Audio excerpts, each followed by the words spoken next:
ओम शांति। मुरली है 7 मार्च 2023। बाप दादा के मधुर महावाक्य। मीठे बच्चे, विजयी रतन बनने के लिए जीते जी मरकर देही अभिमानी बन बाप के गले का हार बनने का पुरुषार्थ करो। विजयी रतन बनने के लिए जीते जी मरकर देही अभिमानी बन बाप के गले का हार बनने का पुरुषार्थ करो। आज का प्रश्न है, स्वदर्शन चक्र का राज स्पष्ट होते हुए भी बच्चों में धारणा नंबर 1 होती है, क्यों? स्वदर्शन चक्र का राज स्पष्ट होते हुए भी बच्चों में धारणा नंबर 1 होती है, क्यों? बाबा ने उत्तर दिया, क्योंकि यह ड्रामा बहुत कायदे अनुसार बना हुआ है। ब्राह्मण ही 84 जन्मों को समझकर याद कर सकते हैं, लेकिन माया ब्राह्मणों को ही याद में विघ्न डालती है। घड़ी घड़ी योग तोड़ देती है। अगर एक समान धारणा हो जाए, सब सहज पास हो जाए, तो लाखों की माला बन जाए। इसलिए राजधानी स्थापन होने के कारण नंबर 1 धारणा होती है। आज का गीत है, मरना तेरी गली में, जीना तेरी गली में। ओम शांति। बच्चों ने गीत सुना। यह है मर जीवा पने का जन्म। मनुष्य जब शरीर छोड़ते हैं तो दुनिया मिट जाती है, आत्मा अलग हो जाती है, तो ना मामा ना चाचा कुछ भी नहीं रहते। कहा जाता है यह मर गया, अर्थात आत्मा जाकर परमात्मा से मिली। वास्तव में कोई जाते नहीं है, परंतु मनुष्य समझते हैं आत्मा वापिस गई या ज्योति ज्योत में समाई। अब बाप बैठ समझाते। यह तो बच्चे जानते हैं, आत्मा को पुनर्जन्म लेना ही होता है। पुनर्जन्म को ही जन्म मरण कहा जाता है। पिछाड़ी में जो आत्माएं आती हैं, हो सकता है एक जन्म लेना पड़े, बस वह छोड़ फिर वापिस चली जाएंगी। पुनर्जन्म लेने का भी बड़ा भारी हिसाब किताब है। करोड़ों मनुष्य हैं, एक एक का विस्तार तो नहीं बता सकेंगे। अब तुम बच्चे कहते हो, हे बाबा, हमारी देह के जो भी संबंध हैं वह सब त्याग, अब हम तुम्हारे गले का हार बनने आए हैं, अर्थात जीते जी आपका होने आए हैं। पुरुषार्थ तो शरीर के साथ करना पड़ेगा। अकेली आत्मा तो पुरुषार्थ कर न सके। बाप बैठ समझाते हैं, जब रुद्र यज्ञ रचते हैं तो वहाँ शिव का चित्र बड़ा मिट्टी का बनाते हैं और अनेक शालिग्राम के चित्र मिट्टी के बनाते हैं। अब वह कौन से शालिग्राम हैं जो बनाकर और फिर उनकी पूजा करते हैं? शिव को तो समझेंगे कि यह परम पिता परम आत्मा है। शिव को मुख्य रखते हैं। आत्माएं तो ढेर हैं, तो वे भी शालिग्राम बहुत बनाते हैं। 10,000 अथवा 1,00,000 भी शालिग्राम बनाते हैं। रोज बनाया और तोड़ा, फिर बनाया, बड़ी मेहनत लगती है। अब वह न पुजारी न यज्ञ रचवाने वाले ही जानते हैं यह कौन है। क्या इतनी सब आत्माएं पूजनीय लायक हैं? नहीं। अच्छा समझो, भारतवासियों के 33 करोड़ शालिग्राम बनाए, वह भी हो नहीं सकता, क्योंकि सभी तो बाप को मदद देते नहीं।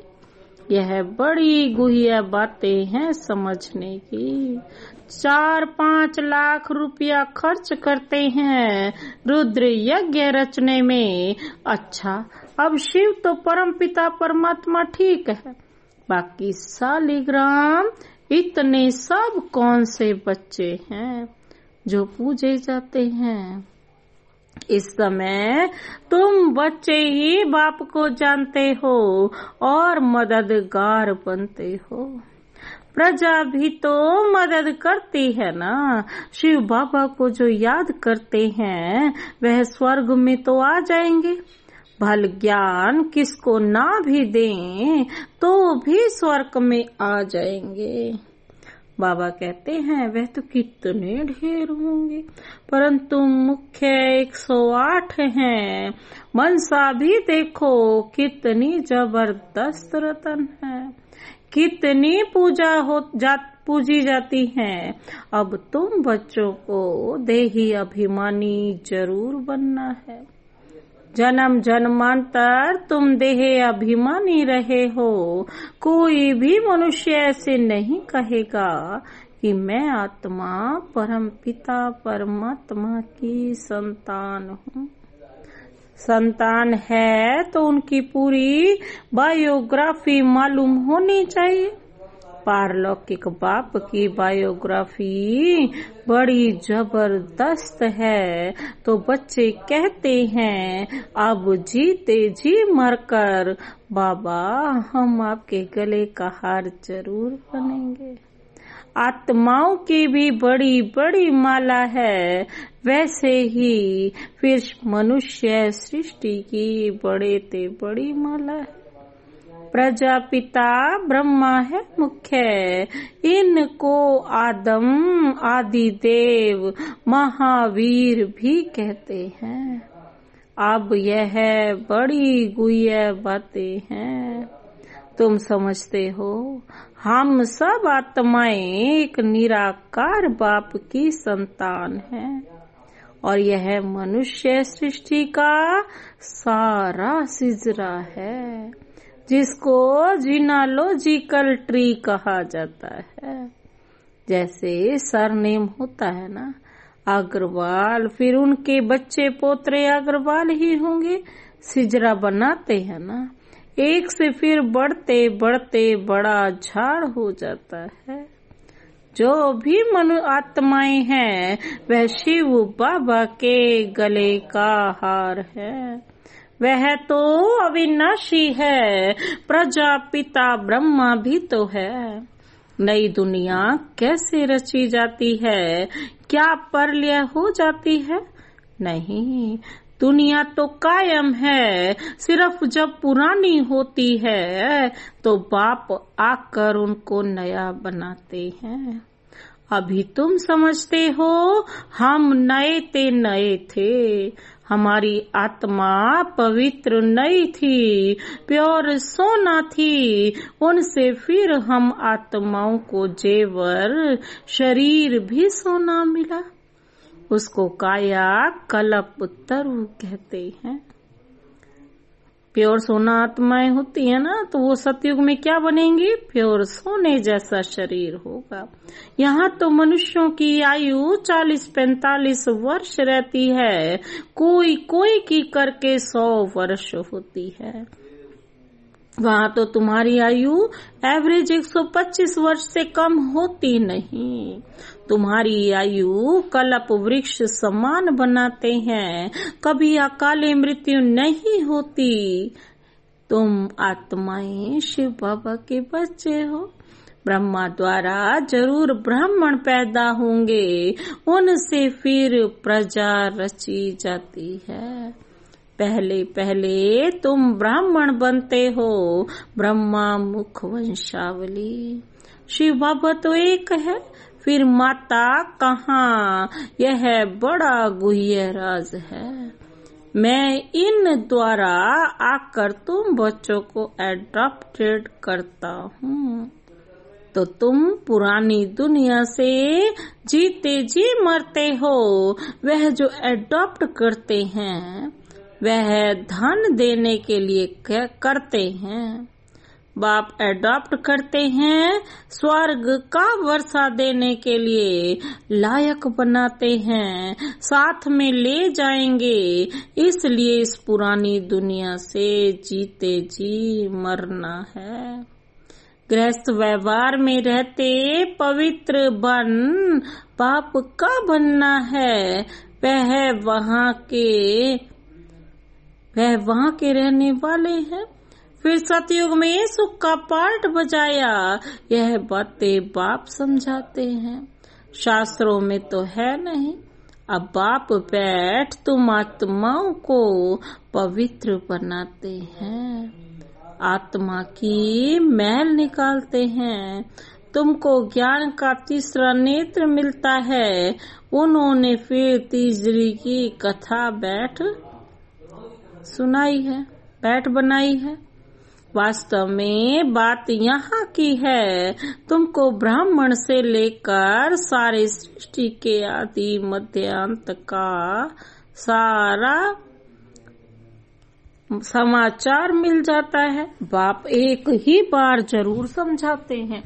बाबा कहते हैं सन्यासी तो पुनर्जन्म लेते रहते हैं। यह तो आया और बच्चों को पढ़ाया, बस यह तो नई बात हो जाती है। शास्त्रों में यह बातें है नहीं।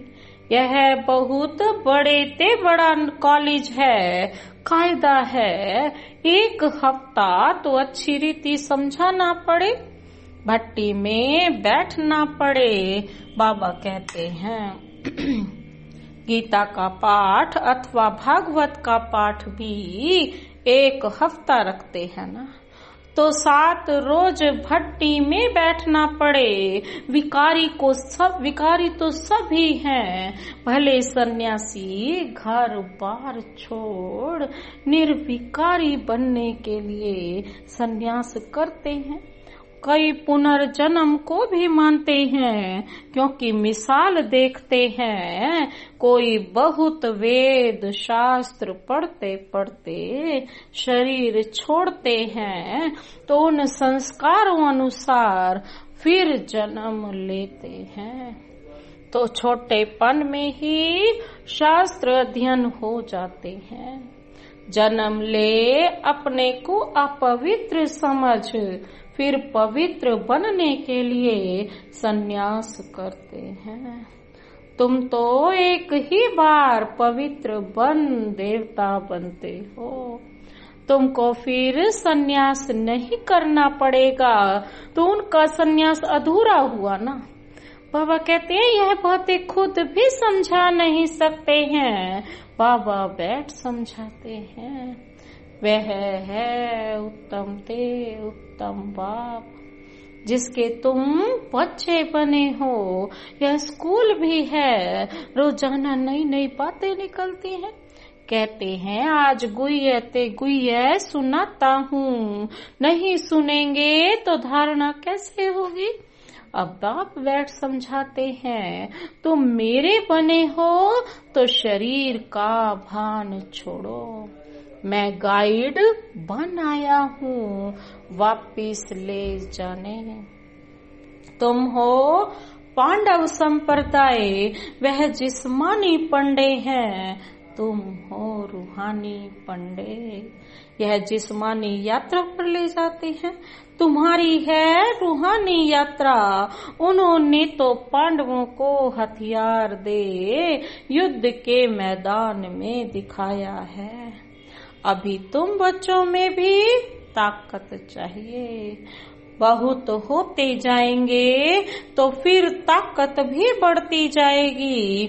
तो बाप बैठ समझाते हैं कि मैंने तुमको गोद में लिया है इस ब्रह्मा द्वारा, इसलिए इनको मात पिता कहा जाता है। यह तो सब कहते हैं। तुम मात पिता हम बालक तेरे। अच्छा, उनको तो गॉड फादर कहा जाता है, गॉड मदर तो नहीं कहा जाता। तो मदर कैसे कहते? मनुष्य फिर जगत अम्बा को मदर समझ लेते हैं, परंतु नहीं, उनके भी माता पिता हैं। उनकी माता भला कौन सी है? यह बड़ी कोई बातें हैं। गायन तो है, परंतु सिद्ध कार कौन समझाए? तुम जानते हो यह माता पिता है। पहले है माता। बरोबर तुमको इस ब्रह्मा माता के पास पहले आना पड़े। ब्रह्मा है माता, शिव बाबा है पिता और जगदम्बा है बेटी। पर जगदम्बा ने आगे किया क्योंकि वो माँ है, मम्मा बनी। बाबा भी उन्हें मम्मा ही पुकारते थे, इसलिए यह माता पिता ठहरे। यह बातें कोई शास्त्र में नहीं है, यह बाप बैठ समझाते हैं। कैसे तुम मुख वंशावली बनते हो? मैं ब्रह्मा मुख से तुमको रचता हूँ। कोई राजा है, कहेंगे मुख से तुमको कहता हूँ। तुम मेरे हो, यह आत्मा कहती है, परंतु उनको फिर भी माता पिता नहीं कहेंगे। यह बड़ी वंडरफुल बात है। तुम जानते हो हम शिव बाबा के बने हैं, तो यह देह का भान छोड़ना पड़े। अपने को आत्मा और शरीर समझना मेहनत का काम है। इसको कहा ही जाता है राजयोग और ज्ञान। दोनों अक्षर आते हैं। मनुष्य जब मरते हैं तो उनको कहते हैं राम राम कहो, या गुरु लोग अपना नाम दे देते हैं। गुरु मर जाता है तो फिर उनके बच्चों को गुरु कर देते हैं। यहाँ तो बाप जाएंगे भी तो सभी को जाना है। यह मृत्यु लोक का अंतिम जन्म है। बाबा हमको अमर लोक में ले जाते हैं, वाया मुक्ति धाम जाना है। यह भी समझाया जाता है कि जब विनाश होता है तो यह कलयुग का पूर्व नीचे चला जाता है, सतयुग ऊपर आ जाता है। बाकी कोई समुद्र के अंदर नहीं चले जाते हैं। यहाँ तुम बच्चे सागर के पास आते हो रिफ्रेश होने। यहाँ तुम सम्मुख ज्ञान डांस देखते हो, दिखाते हैं ना। गोप गोपियों ने कृष्ण को डांस कराई। यह बात इस समय की है। चात्रक बच्चों के सामने पाप की मुरली चलती है। बच्चों को भी सिखाना पड़े, फिर जो जितना सीखे समझाना है। बेहद के पाप से स्वर्ग का वर्षा लो। हे भगवान कहते हो, वह तो है रचयिता, जरूर स्वर्ग ही रचेंगे। यह एक ही बाप है जो स्वर्ग रचते हैं। वो फिर आधा कल्प चलता है। बाबा तुम्हें कितने राज समझाते हैं। बच्चों को मेहनत कर धारणा करनी है। स्वदर्शन चक्र का राज भी बाबा ने कितना साफ बताया है।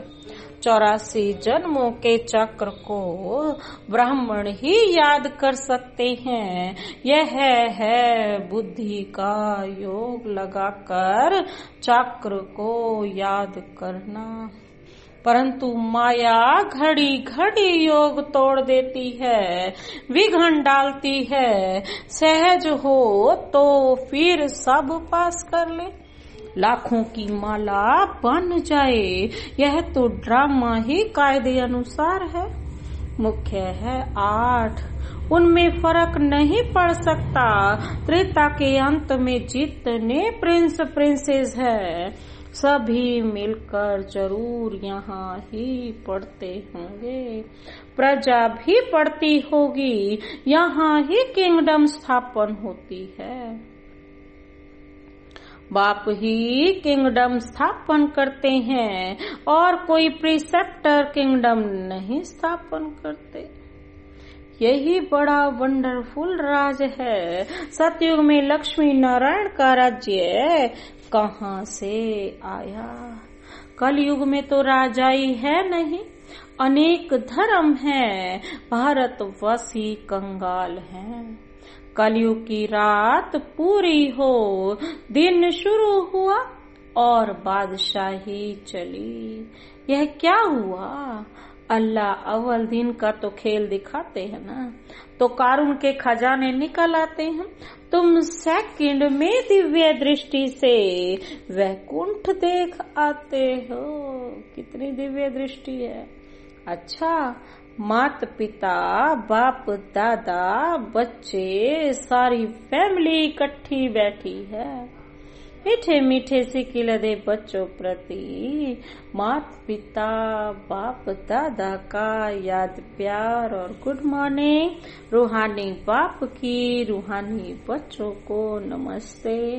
हम रूहानी बच्चों की रूहानी बाप दादा को नमस्ते नमस्ते, गुड मॉर्निंग। धारणा के लिए मुख्य सार है। पहला पॉइंट है, बाप समान सभी को रिफ्रेश करने की सेवा करनी है। चात्रक बन ज्ञान डांस करनी और करानी है। दूसरा पॉइंट है, इस शरीर का भान छोड़ पुरानी दुनिया से जीते जी मरना है। अशरीरी रहने का अभ्यास करना है। स्वयं को स्वर्ग के वर्षे के लायक भी बनाना है। आज का वरदान है, होली के अर्थ स्वरूप में स्थित हो, सच्ची होली मनाने वाले हाईएस्ट होलीएस्ट भव। होली के अर्थ स्वरूप में स्थित हो, सच्ची होली मनाने वाले हाईएस्ट होलीएस्ट भव। होली अर्थात जो कुछ हुआ वह हो गया, हो लिया। जो सीन हुई, होली अर्थात बीत गई। बीती को बीती करने के लिए सदा ड्रामा की ढाल को यूज करो।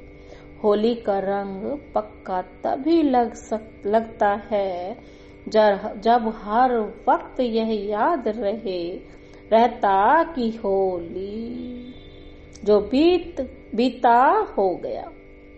वह कभी ड्रामा की कोई भी सीन देखते, क्यों, क्या, कैसे, इन प्रश्नों में उलझते नहीं। सदा ज्ञान मंथन कर अपनी होलीएस्ट और हाईएस्ट स्टेज बना लेते हैं। आज का स्लोगन है, सबसे बड़े धनवान वह हैं जिनके पास पवित्रता का सर्वश्रेष्ठ खजाना है। सबसे बड़े धनवान वह हैं जिनके पास पवित्रता का सर्वश्रेष्ठ खजाना है। अच्छा, ओम शांति।